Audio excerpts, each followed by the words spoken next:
নমস্কার, আশা করি সবাই ভালো আছেন। আমরাও ভালো আছি। আজকে একদম অন্যরকম একটা নতুন ভিডিও নিয়ে আপনাদের সামনে চলে এসেছি। ভিডিওটা আপনারা শেষ পর্যন্ত দেখবেন, আশা করি খুব ভালো লাগবে। আজকে এসেছি যে আমি আমার জীবনে কিভাবে জিরো থেকে শুরু করে এই জায়গায় পৌঁছেছি, সেই গল্পই আপনাদের সাথে শেয়ার করব। তো আমি মনে করি আমার ইউটিউব চ্যানেলের আমার পরিবারে যারা আছে তারা সকলেই আমাকে খুব ভালোবাসে, সকলেই আমার খুব ভালো বন্ধু।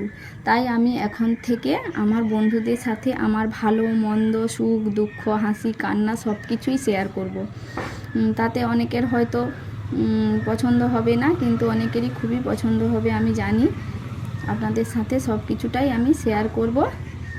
দেখুন বন্ধুরা, এই গল্পটাই আপনাদেরকে আজকে বলতে চাই। আমি যে জিরো থেকে আমার জীবন শুরু করেছি বিয়ের পর, সেই গল্পটাই তোমাদের সাথে আমি শেয়ার করতে চাই। কিভাবে আমি কত স্ট্রাগল করে আমি এবং আমরা মানে আমার হাজব্যান্ড দুজনে মিলে স্ট্রাগল করে আজকে এই জায়গায় পৌঁছেছি, সেই গল্পই আমি তোমাদেরকে শোনাবো।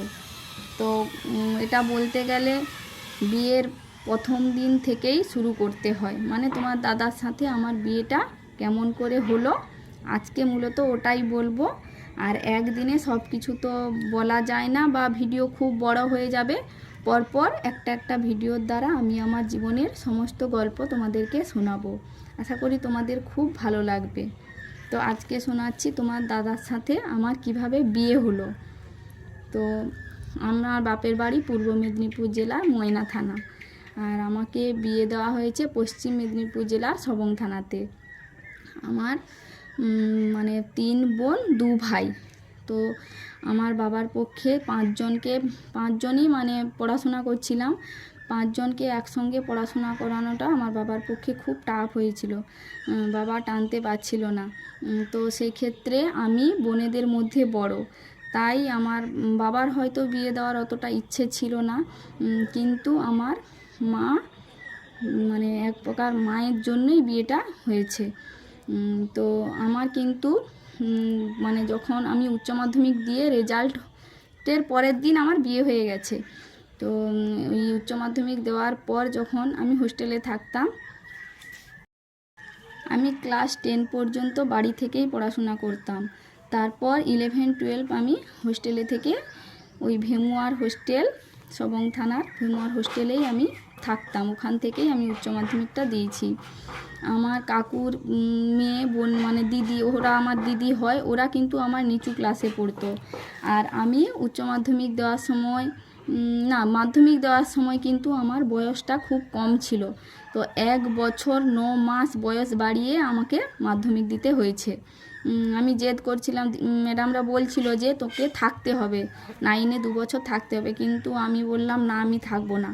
তখন আমাকে বাধ্য হয়ে ওই 9-এ রেজিস্ট্রেশনের সময় আমার 1 বছর 9 মাস বয়স বাড়াতে হলো, দিয়ে মাধ্যমিকটা দিলাম। তারপর আমি উচ্চ মাধ্যমিক দিলাম ভেমুয়া স্কুল থেকে। উচ্চ মাধ্যমিক দিয়ে হোস্টেল থেকে বাড়ি এসেছি। তো আমার মায়ের এক কাকাতো ভাই, উনি আমার বাড়ির কাছে ওর শ্বশুর বাড়ি, তো ওই সম্বন্ধটা নিয়ে যায় আমার মায়ের কাছে। তো মায়ের কাছে নিয়ে যাওয়ার পর মা বাবার কি কথা হয়েছে আমি তো তখন জানি না। আর বিয়ে নিয়ে আমি কোনো রকম, তখন আমার এতটাই ছোট বয়স যে আমি কোনো দিন বিয়ে হবে বা বিয়ে নিয়ে আমি কোনো কিছু কোনো দিন ভাবিনি। স্কুল থেকে এসেছি, নিজের মতো আনন্দ করছি, মজা করছি। আর আমার ছোটোবেলাটা খুব মজার সাথে কেটেছে। তোমাদের ছোটোবেলা কেমন কেটেছে জানি না। আমরা সারাদিন ওই গাছে ওঠা, পুকুরে সাঁতার কাটা, গ্রামের মেয়েরা যা হয় সারাদিন মানে আম গাছ নিয়েই বেশি ব্যস্ত থাকতাম। গাছে উঠে গাছের এ ডাল থেকে ও ডাল, এরকম করেই আমরা মজা করে কাটাতাম।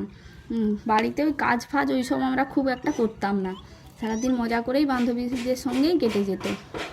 তারপর হঠাৎ একদিন বিকেলে বসে আছি, না আমার জেঠুর ঘরে মানে জেঠুর ছেলের বৌদি, তো ও আমার কাছে গেল, গিয়ে বলছে একটু আমার রুমে আয়। দিয়ে ও রুমে নিয়ে গিয়ে আমাকে বলল এই শাড়িটা তোকে পরতে হবে। তো আমি ভাবলাম হঠাৎ শাড়ি পরতে হবে কেন? তখন বলছে যে তোকে একটা কথা বলি, আর তোকে দেখতে এসেছে। আমি তো একদম চমকে গেছি, আমাকে দেখতে এসছে মানে কী ব্যাপার? তখন বলছে যে দেখ তুই এরকম করিস না, আর হচ্ছে তোকে বললে তুই হয়তো রাজি হবি না, ওই জন্য তোর সঙ্গে কোনো আলোচনা করা হয়নি। আর তোর বাবার সম্মানের সঙ্গে জড়িয়ে আছে, তুই শাড়িটা পরে যাবি, একটু বসবি, চলে আসবি, তুই সম্মানটা রক্ষা কর। তো আমি বাবার সম্মানের কথা ভেবে আমি যাই। কিন্তু আমাকে যদি আগে থেকে বলতো যে এরকম দেখতে আসবে, আমাকে বিয়ে দেওয়া হবে, তাহলে আমি ওই টাইমটাতে বাড়িতেই থাকতাম না, কোনো একটা গাছের ডালে উঠেই হয়তো বসে থাকতাম, আমাকে কেউ খুঁজেই পেতো না। তারপর আমি বাবার সম্মান রক্ষার্থে ওখানে বসলাম, ছেলের সামনে বেরালাম।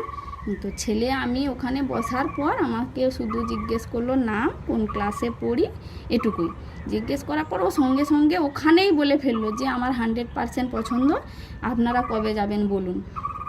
আমার তো শুনে একদম হয়ে গেছে আর কি। তারপর আমার তো খুব মন খারাপ, কি বিয়ে করব আমি বিয়ে টিয়ে করবো না, আমি প্রচুর মন খারাপ, একদম ভেঙে গেছি। দিয়ে তো কান্নাকাটি করছিলাম।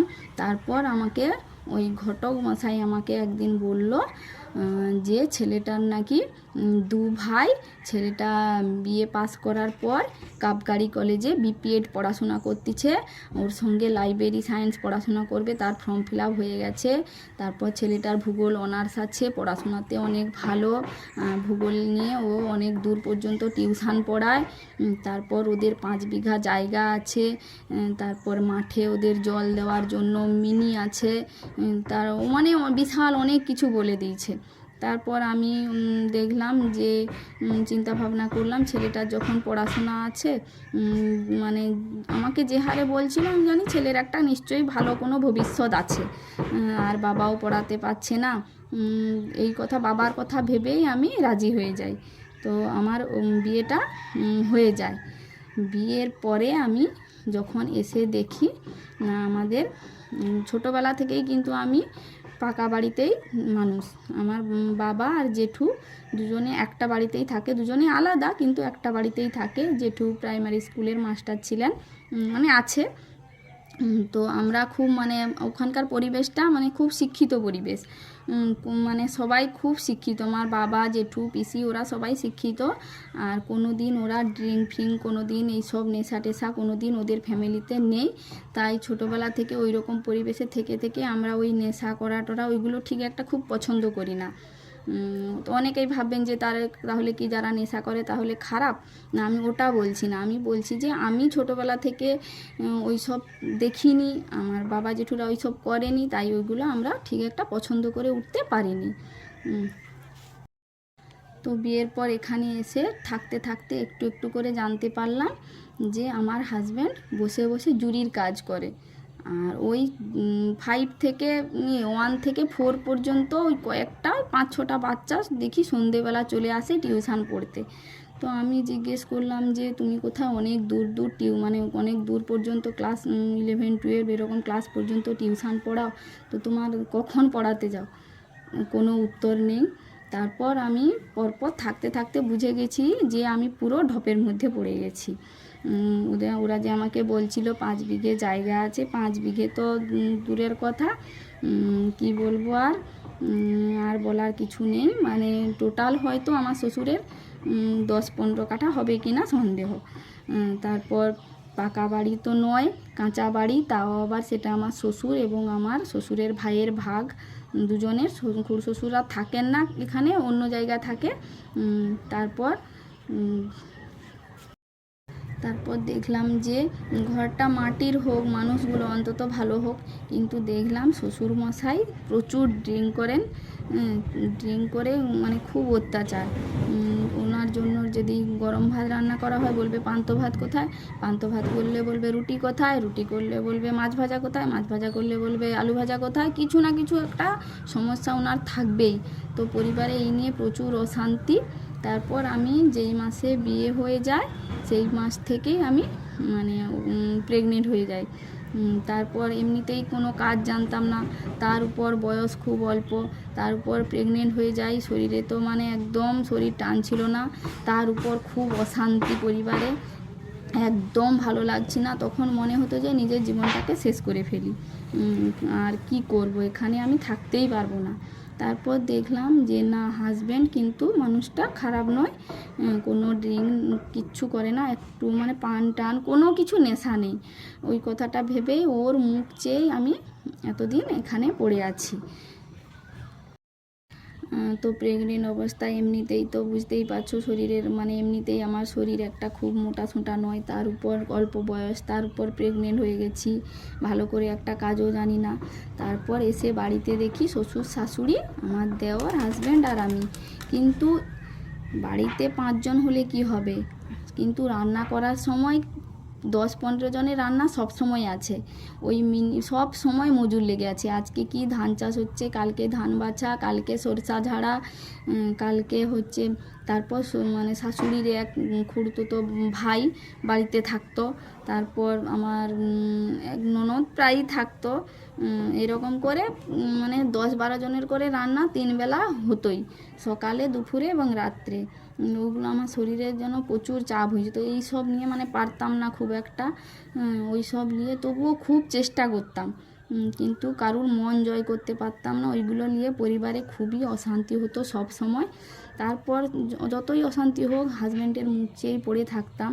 কিন্তু দেখতাম যে শ্বশুর যখন ড্রিঙ্ক করে আসে, ওর গালিগালাজ, তারপর কোনো দিন রাত্রি 12টার সময় মাংস নিয়ে হাজির হয়ে যাবে শীতকালে, বলবে এক্ষুনি এটা রান্না করে দিতে হবে। মানে রান্নাতেও কোনো সমস্যা, যেটা রান্না করব তার বিপরীতটা খুঁজবে, এই সব নিয়ে প্রচুর কষ্ট পেতাম। তারপর কষ্ট পেতে পেতে ওখানে আমার মেয়ে হলো। মেয়ে হওয়ার কিছুদিন পরে কিন্তু পরিবারে অশান্তি কিন্তু কমেনি, বরং বাড়তেই থাকলো। তখন সব সময় সব কিছুতেই আমার দোষ, আমি সব সময় দোষী, সবাই ভালো, আমি শুধু দোষী, সবেই আমার দোষ, প্রত্যেকটা কাজেই কিছু না কিছু খুঁত আছেই, সব সময় আমি দোষী। তো হাজব্যান্ডকে বললাম যে সবে যখন আমার দোষ, আমি যখন দোষী, তো আমরা আলাদা করেই খাবো। মানে এটা বলার কারণ ওর বাবা প্রত্যেকটা কথাতেই আমাকে বলতো যে বাড়ি থেকে বের করে দেব, কার খাচ্ছিস, আমার পড়ছিস। তারপর আর একটা কথা, স্বামী ইনকাম করে ফ্যামিলিতে শ্বশুর শাশুড়ির হাতেই দিয়ে দিত, কিন্তু ওর নিজস্ব কোনো 1 টাকাও ওর কাছে থাকতো না। যখন কোথাও যাব তখন মা বাবাকে চাইতে হতো, তো 100 টাকা চাইলে ওরা 50 টাকা দেবে, যেটাতে আমার মানে বাপের বাড়িতে কিছু নিয়ে যাওয়ার জন্যই কুলাতো না। তারপর তো নিজেদের শখ আহ্লাদের কথা বাদ দিন, কোনো দিন একটা যদি বলতাম যে একটা শ্যাম্পু পাতা এনে দাও মাখবো, তো ওটাও দেওয়ার ক্ষমতাও ছিল না। আমার বিয়ের আগে কোমর পর্যন্ত চুল ছিল। একদিন তো ওকে একটা শ্যাম্পু পাতা আনতে বললাম, 2-3 দিন বলছি, এনে দেয়নি। তারপর ওর মাকে পয়সা চাইবে, ওর মা 2 টাকা দেবে, তারপর ও একটা শ্যাম্পুর পাতা এনে আমাকে দিলে আমি মাখতে পারবো। এইগুলা নিয়ে রাগারাগি করতাম ওর সঙ্গে প্রচুর, ওর সঙ্গে সব সময় আমার ঝগড়া হতো, আর সব সময় আমার মনোমালিন্য হতেই থাকতো। তো রেগে আমি চুলটা একদম ঘাড়ের কাছ পর্যন্ত কেটে দিয়েছিলাম। এরকম ছোটোখাটো প্রচুর সমস্যা আছে, যেগুলো সব কিছু ভিডিওতে বলা যাবে না। এরকম ওর একদম কোনো কিছু ইনকাম ছিল না, যেটুকু ছিল টোটালটাই ওর ভাইয়ের হাতেই তুলে দিতে হতো। বিশেষ কথা ভাই বাবা ওদেরকেই তুলে দিতে হতো, ওর নিজস্ব কোনো স্বাধীনতাই ছিল না। দিয়ে ওই নিয়ে আমি বললাম যে না, আমি যখন খারাপ, তুমি এক কাজ করো, তুমি নিজে রোজগার করা শুরু করো, এবং শুরু করে আমরা নিজেরা আলাদা করেই খাবো, ওরা ওদের মতো থাকবে, আমি আমার মতো করেই থাকবো। খুব কষ্ট পেতাম বেশি কিসে, যে অনেক কিছু ঘটনা যেগুলো আমি জানতাম না, কিন্তু পাড়াতে সেইগুলা খুব মানে রটে যেত, ওই বউটা ওই করেছে, সেই করেছে, এই করেছে, ওই করেছে, কিন্তু আমি নিজেই জানতাম না কি করেছি, কি হলো আমি জানতাম না, কিন্তু আমার কথা চারদিকে প্রচার হয়ে যাচ্ছে। কি করে হয় বলুন তো, এখানে কাকে দোষ দেব, আমি তো নিজেই ভালো না সবাই বলতো। ওই জন্য আমি কোনো দিন কাউকে দোষ দিইনি, সবসময় ভাবতাম যে হ্যাঁ আমিই খারাপ, আমি যখন খারাপ আমি আমার মতো করেই থাকবো। দিয়ে আমরা নতুন করে জীবনটা একদম যখন আলাদা হয়ে যায়, আমাদের হাত একদম শূন্য, মানে 1 টাকাও আমাদের কাছে নেই। সেই শূন্য থেকে আমরা কিভাবে জীবন শুরু করলাম এবং আজকে এত দূর পৌঁছালাম, সেই গল্পটা আমি তোমাদের সাথে পরবর্তী ভিডিওগুলোতে একটু একটু করে বলবো। তো আপনারা ভিডিওটা দেখতে থাকবেন, আশা করি সবার ভালো লাগবে। এভাবেই আপনারা সুস্থ থাকবেন, ভালো থাকবেন। পরবর্তী ভিডিওতে তোমরা জানতে পারবে মনের ইচ্ছে শক্তি থাকলে তোমরা কিভাবে জিরো থেকে নিজেরা স্ট্রাগল করে নিজেদের স্বপ্ন পূরণ করতে পারবে। প্লিজ বন্ধুরা পাশে থেকো, সুস্থ থাকো এবং আমাদেরকে লাইক, কমেন্ট, শেয়ার করো প্লিজ।